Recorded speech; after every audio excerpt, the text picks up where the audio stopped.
Hello students, class 9, good morning. Now today I am here with the next video, that is from Moment, a chapter, and the name of the chapter is Ishwaran the Storyteller by R.K. Lakshman.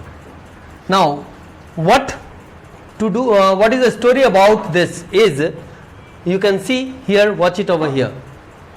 Ishwaran the Storyteller, written by R.K. Lakshman from Moments. Let us go through the highlights. It is a story about Eswaran the story teller. Title से ही पता चलता है ना कि ईश्वरन नाम का कोई व्यक्ति है और वो एक कहानी बताने वाला यानी कहानी सुनाने वाला व्यक्ति, यानी कि वो किस्म किस्म की कहानियां सुनाया करता था. He is good at it and artistic about it. ये जो ईश्वरन था कहानी सुनाने के आर्ट में बड़ा ही शानदार था, बहुत अच्छा था उसमें, और बड़ा ही आर्टिस्टिकली अपनी स्टोरी को प्रेजेंट करता था, यानी कि बड़े ही चतुराई और कलाकारी से.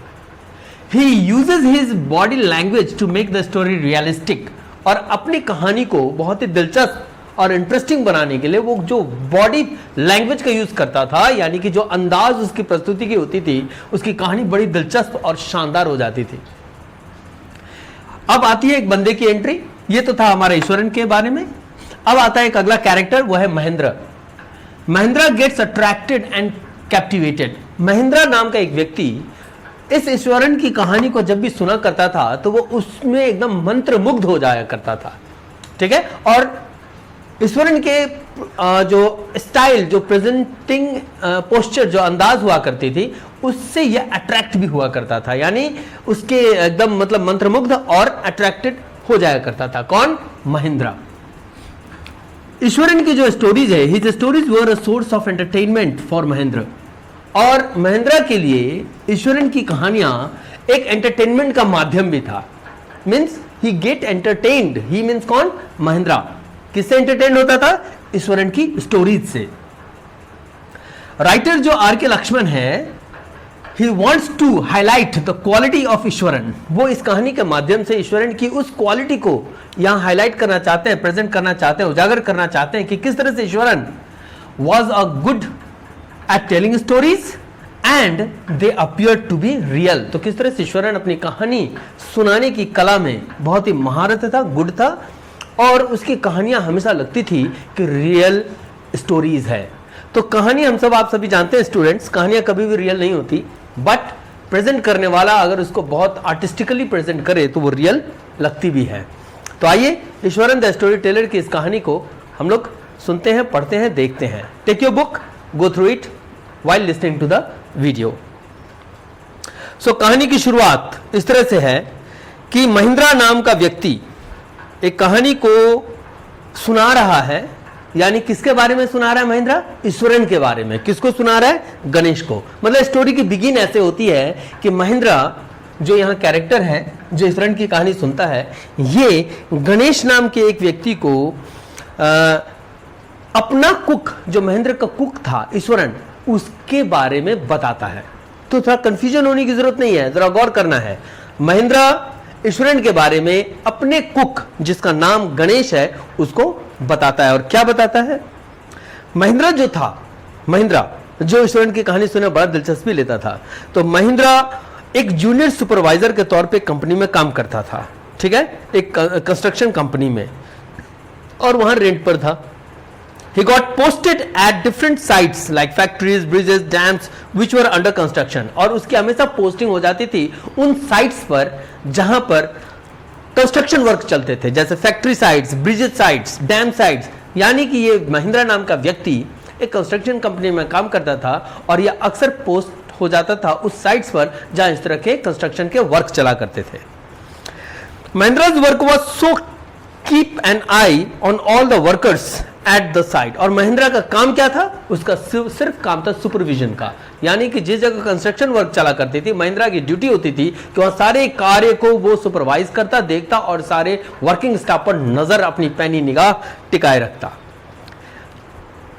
He had to change places often and worked at various places like a coal mine, railway bridge construction site and the construction site of a chemical plant. और इस जॉब के कारण उसे अक्सर जगह बदल जाया करती थी, उसकी जगह जो है बदल जाया करती थी, और वो कई जगह प्लेसेस में, अलग अलग जगहों पे वो घूम चुका था, क्योंकि अलग अलग तरह के उसको जॉब मिलते थे और उसका पोस्टिंग हो जाया करती थी। तो वो coal mine, railway bridges, construction sites और केमिकल प्लांट्स के साइट्स तक इसने अपने सुपरविजन में काम वहां करवाया था। तो इस तरह से इसका अलग अलग लोकेशंस पे ट्रांसफर हो जाया करता था for different sites, work was there. कहानी के अगले मोड़ पे चलते हैं। As Mahindra was unmarried, Mahindra नाम का जो व्यक्ति वह एक अविवाहित व्यक्ति था। He was a bachelor, he was unmarried, he did not have a family, और उसका परिवार भी नहीं था। He was able to live in these temporary quarters provided at the construction sites, और वो हमेशा कंस्ट्रक्शन साइट हुआ करते थे जहां पे बिल्डिंग कंस्ट्रक्शन का कार्य हुआ करता था, उसके आसपास में जो टेम्पररी फ्लैट्स लेकर यह अक्सर रहा करता था। He was single, he was a bachelor, तो ऐसे ही जब भी इसकी पोस्टिंग होती वो उस कंस्ट्रक्शन साइट के कहीं भी मकान में एक अगल बगल में कमरे में भाड़े पे लेकर रहा करता था। He adjusted well in the circuit house, which did not provide the basic amenities or even the tents which were temporary in nature. एक बार इसको रहने का व्यवस्था मिला एक सर्किट हाउस में, जहां उसने अपने आप को एडजस्ट कर भी लिया था, जो बहुत ज्यादा सुविधाजनक वहां सुविधाएं थी नहीं, बहुत प्रॉपर सुविधाएं उस जगह पे थी नहीं। Mahindra had an advantage, he was accompanied by his cook Eswaran. बस सिर्फ एक फायदा वहां थी उस सर्किट हाउस में महिंद्रा का रहने का, कि उसको एक काम करने वाला स्टाफ मिल चुका था उसके लिए। वो कौन था? वो एक कुक था जिसका नाम है ईश्वरन। तो अब एंट्री होती है ईश्वरन की। तो स्टूडेंट्स, किस तरह से कहानी की शुरुआत हुई? महिंद्रा की लाइफ स्टोरी से, कि वो अपना जीवन कैसे जीता था, और महिंद्रा के जिंदगी में एक व्यक्ति की एंट्री हुई जिसका नाम ईश्वरन है, और ईश्वरन महिंद्रा का कुक था। अब आगे बढ़ते हैं कहानी को लेकर। Eswaran was very close to Mahindra and accompanied him everywhere, और ईश्वरन इतना अच्छा व्यक्ति था कि महिंद्रा के काफी क्लोज हो गया था। वो कुक था, ईश्वरन एक कुक था, बावर्ची था, बावजूद इसके महिंद्रा के काफी क्लोज हो गया था, और महिंद्रा जहां कहीं भी पोस्ट होता जाता ईश्वरन हमेशा उसके साथ रहता। He did not complain about the tough condition in which he had to live, और वो कभी भी, ईश्वरन कभी भी इस तरह की कोई शिकवा शिकायत परेशानी कभी नहीं दर्शाता कि वो भी महिंद्रा के साथ साथ एक अलग अलग और बड़ी कठिन परिस्थितियों में जी रहा था। कभी इसकी शिकायत उसने नहीं की। He did not complain about it. He cooked food for him, washed his clothes and gave him company by talking to him at night. Mahindra के लिए ईश्वरन खाना भी पकाता क्योंकि कुक था, कपड़े भी धो देता, और उसका एक साथी के तौर पे भी था, जो रात्रि के समय में जब बैठते दोनों तो बड़ा अच्छा गप करते, और महिंद्रा के साथ ईश्वरन की एक अच्छी खासी जुगलबंदी चल रही थी। Eswaran had a quality that he was good at telling stories and he entertained Mahindra with his stories which were based on different subject. और ईश्वरन की एक सबसे बड़ी खासियत क्या थी कि वो एक अच्छा कुक होने के बावजूद, एक अच्छा काम करने वाला स्टाफ होने के बावजूद, महिंद्रा का साथी होने के बावजूद, एक तरह से वो एक अच्छा कहानी सुनाने वाला व्यक्ति भी था, यानी कि a good narrator of a story. और वो हमेशा महिंद्रा को अलग अलग विषयों पर कहानी सुनाया करता था। ओके, तो यहां पर शुरू हुई ईश्वरन का पूर्ण परिचय, कि कुक के साथ साथ ईश्वरन जो था एक अच्छा स्टोरी टेलर भी था। महिंद्रा टेल्स गणेश, तो यहां तक तो था कि किस तरह से महिंद्रा ने बताया अपने बारे में कि उसकी ईश्वरन से दोस्ती हुई, और ईश्वरन किस तरह का व्यक्तित्व था, कैसा व्यक्ति था। अब कहानी को ये जो बता रहा है महिंद्रा, ये किससे टॉक कर रहा है? वो बिगिनिंग में हम जान चुके हैं, वो गणेश नाम के एक व्यक्ति से। तो आती है गणेश की वापस एंट्री, और सुनिए क्या होता है। महिंद्रा कहता है गणेश से कि ईश्वरन एक अच्छा कुक था। Whenever they shifted to new location, he would gather all the vegetables and other ingredients required by him to cook in no time. Mahindra Ganesh को बताता है कि ईश्वरन एक बहुत ही अच्छा कुक था, और जब ये नए लोकेशन पे जाता तो महिंद्रा को ज्यादा फिक्र करने की जरूरत नहीं थी। गणेश खुद ही, सॉरी, ईश्वरन खुद ही, महिंद्रा कह रहा है गणेश को कि जब कभी भी ये कहीं शिफ्ट होता, महिंद्रा की शिफ्टिंग होती, तो ईश्वरन हमेशा इसके साथ जाता, और रोजमर्रा की जरूरत की चीजें जैसे सब्जी, तरकारियां इत्यादि इत्यादि जो भी था, यह हमेशा ईश्वरन खुद ही कलेक्ट करके ले जाता, ताकि खाना की व्यवस्था यानी फूडिंग अरेंजमेंट में कोई प्रॉब्लम ना हो। ये बात कौन बता रहा है? महिंद्रा बता रहे। किसको बता रहे? गणेश को। Okay students, as they live at places which was not inhabited by many people in temporary shelters with roofs made of metallic sheets, it seemed as if he would do some magic and gather all the ingredients out of nowhere. इसकी तबादला posting shifting किसकी? महिंद्रा की ऐसे ऐसे locality में हो जाता जहां बहुत ज्यादा आबादी वाला क्षेत्र नहीं होता था, लोग बहुत कम रहा करते थे और इसकी व्यवस्था रहने की भी ऐसी होती थी कि एक मकान होता था जिसे छप्पड़ होता था, और छप्पड़ भी क्या चीज का? टीन शेड्स, यानी कि चदरा का छत वाला, ऐसी टेम्परेरी व्यवस्था में रहता था। लेकिन ईश्वरन की खासियत क्या थी? महिंद्रा बता रहा है कि ईश्वरन की खासियत यह थी कि ईश्वरन बिना समय गंवाए जब तक ये शिफ्ट होता, ये सारे भोजन की व्यवस्था, सब्जी तरकारी जो भी होता था, नीड नो टाइम गैदर कर लेता था, एकत्रित कर लेता था और व्यवस्थित कर देता था। तो इस तरह से ईश्वरन एक बहुत ही कुशल, होशियार, तेज तर्राक बावर्ची भी निकला, एक अच्छे कहानी सुनाने वाले के साथ साथ, यानी कि केयर टेकिंग, है ना। आगे बढ़ते हैं। Mahindra would wake up early in the morning, get ready and leave for the work after eating his breakfast. Mahindra कहता है कि वह हमेशा सुबह जल्दी उठता था, और वह जल्दी उठने का नतीजा, सुबह जल्दी उठने का नतीजा, क्योंकि उसको फटाफट तैयार होकर काम पे निकलना होता था और तब तक ब्रेकफास्ट उसकी बन जाती थी और ब्रेकफास्ट कर कर वो निकल जाता था। He would carry his lunch along with him. यही नहीं कि ब्रेकफास्ट वो कर लेता था अर्ली उठकर, वो अपना लंच भी ले जाया करता था। तो this was the care taken by Eswaran. Eswaran ऐसा केयर करता था महिंद्रा का। आगे बढ़ते हैं कहानी को लेकर। आफ्टर ही लेफ्ट, जब महिंद्रा ब्रेकफास्ट करके तैयारी होकर अपने लंच पैक करके जॉब पे जब निकल जाता, तो इधर दूसरी ओर ईश्वरन उसके घर की साफ सफाई, उसके कपड़े की धुआई, है ना, और एक अच्छा खासा शानदार अपना बाथ भी कर लिया करता था, स्नान भी कर लिया करता था। यानी सारे काम को एक कुशल घर संभालने वाले व्यक्ति के तौर पर, एक अच्छा खासा नौकर के तौर पर उसने संभाल रखा था। He would take many buckets of water and pour water on his head while mumbling a prayer. और ईश्वरन की एक और खासियत यहां नजर आ रही है कि जब वो नहाता तो बहुत सारे पानी भरता, बकेट्स ऑफ वाटर, और बार बार पानी डालता और कुछ मंत्र उच्चारण करके नहाया करता था। ये उसका अंदाज था, यानी पानी बहुत ज्यादा यूज करता था नहाने में, और सिर पे डालता था और मंत्र उच्चारण यानी कोई प्रेयर किया करता था। After that he would eat his lunch and read his favourite book in Tamil language. और उसके बाद ये अपना लंच लेता और तमिल भाषा की कोई किताब जो होती उसे यह पढ़ता, जो उसकी पसंदीदा बुक हुआ करती थी। ठीक है।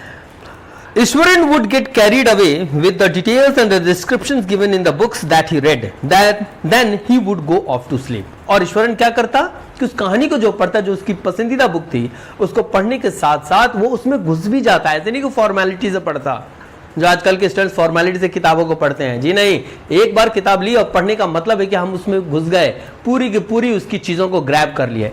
ईश्वरन ऐसा ही क्या करता था, और जब इसका ये टास्क पूरा होते होते वह कुछ देर के लिए सो भी जाता, यानी विश्राम भी कर लेता, क्योंकि अर्ली मॉर्निंग उठ के काम करता था और लंच करके किताबें पढ़ के वो विश्राम भी अपना कर लिया करता था।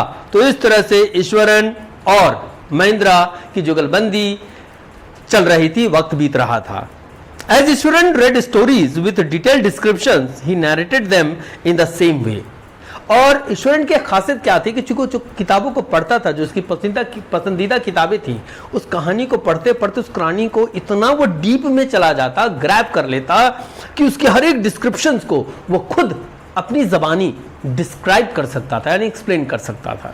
वो इतना एक्सपर्ट हो गया था कहानियों को पढ़कर सेम वे में, सेम स्टाइल से प्रेजेंट करने का।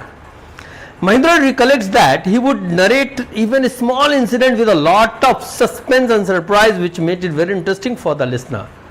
इधर महिंद्रा कहता है, ये महिंद्रा की गपशप हो रही है, किससे हो रही है? Don't forget the second character, that is Ganesh से। और किसके बारे में हो रही है?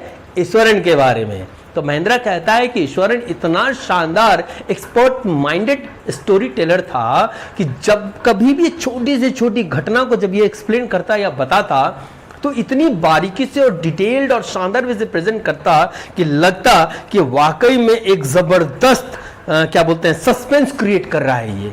और सुनने वालों को बिल्कुल एकदम आकर्षित कर लेता। होता है ना कि कुछ चीज़ों को जब हम सुनते हैं तो कोई आदमी उसको ऐसा प्रस्तुत करता है कि दिल करता है उसकी एकदम इंटरेस्टिंग वे से सुने। होप मैं जिस तरह से आपको कहानी सुनाता हूँ, मे बी आप सभी मेरी बातों को बड़ा गौर से सुनते होंगे, कुछ हद तक मैं भी ठीक ठाक प्रेजेंट कर ही देता हूँ। Am I right, boys and girls? तो उसी तरह से ईश्वरन भी कहानी को इस तरह से प्रेजेंट करता कि सुनने वाला मंत्रमुग्ध होकर उसको ग्रैब करता और उसकी बातों को लेता बहुत इंटरेस्टिंग वे से।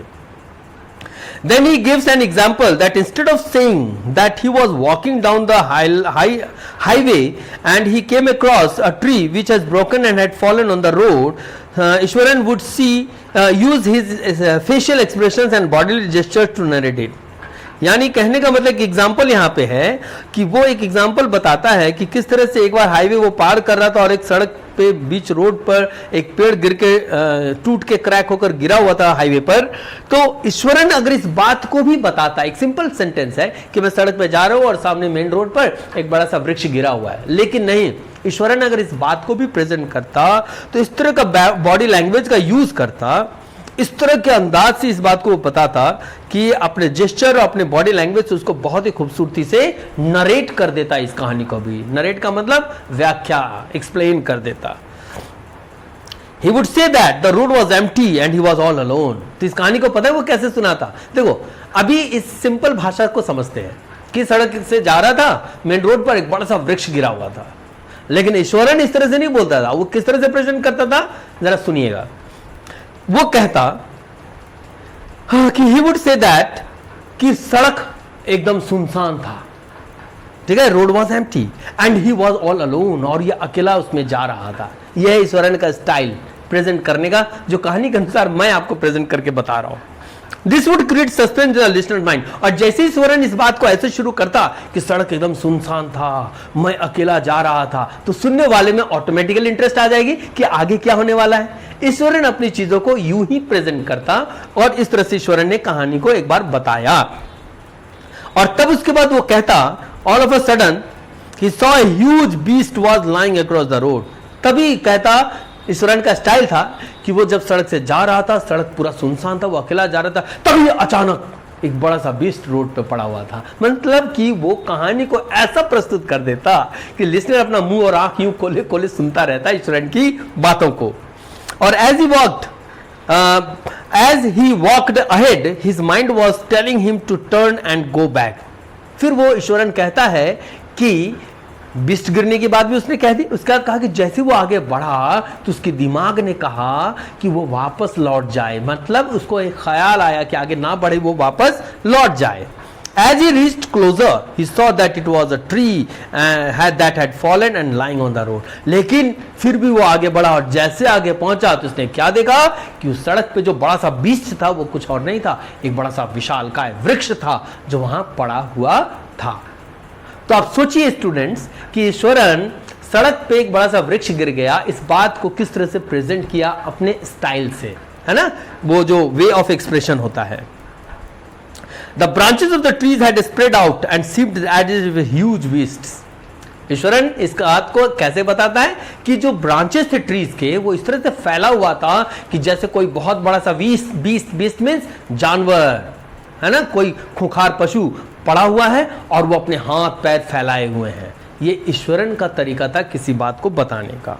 ओके, ईश्वरन इस तरह से अपने उस घटना को एक्सप्लेन कर रहा है। फिर आगे महिंद्रा बताता है। महिंद्रा क्या बताता है? ईश्वरन की इस एक घटना को, कहानी को बताने के क्रम में महिंद्रा बीच में बोल पड़ता और कहता है कि ईश्वरन का जो टैलेंट था वो ऐसा था कि कहानी को, छोटी से छोटी कहानी को ये बड़ा इंटरेस्टिंग और अट्रैक्टिव बना देता था, छोटी से छोटी बातों को।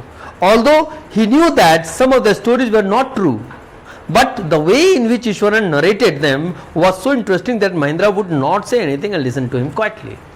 महिंद्रा इस चीज को ही मानता है कि ईश्वरन बहुत सी कहानियां ऐसे सुनाता था जो बहुत ट्रू नहीं थे, सच्चे नहीं थे, लेकिन जिस तरह से वो कहानी को बताता, जो दिलचस्पी वो पैदा कर देता अपने एक्सप्रेशन से, अपने क्या होता है बॉडी लैंग्वेज से, कि महिंद्रा जानता था कि इसमें सच्चाई नहीं थी, बावजूद उसके उसकी कहानी को बड़ा दिलचस्पी से सुना करता था। तो स्टूडेंट्स, इस तरह से इस सेक्शन को हमने जान लिया है कि किस तरह से महिंद्रा ने ईश्वरन के बारे में बताया, जिसमें एक सिंपल स्टेटमेंट को भी उसने एक्सप्लेन किया, जिसको बड़े ही मतलब एक शानदार ढंग से प्रेजेंट करते हुए कि ईश्वरन एक शानदार वाकई में स्टोरी टेलर था, जो सिंपल घटना को भी बड़े खूबसूरती से प्रस्तुत करता था कि सुनने वाला उसमें इंटरेस्ट ले। तो विद द नेक्स्ट इसके साथ ही हम पॉज करते हैं और नेक्स्ट वीडियो इसके तुरंत बाद जाएगा। इस चैप्टर के अगले सेक्शन को in the next video we will do. Okay children, thank you.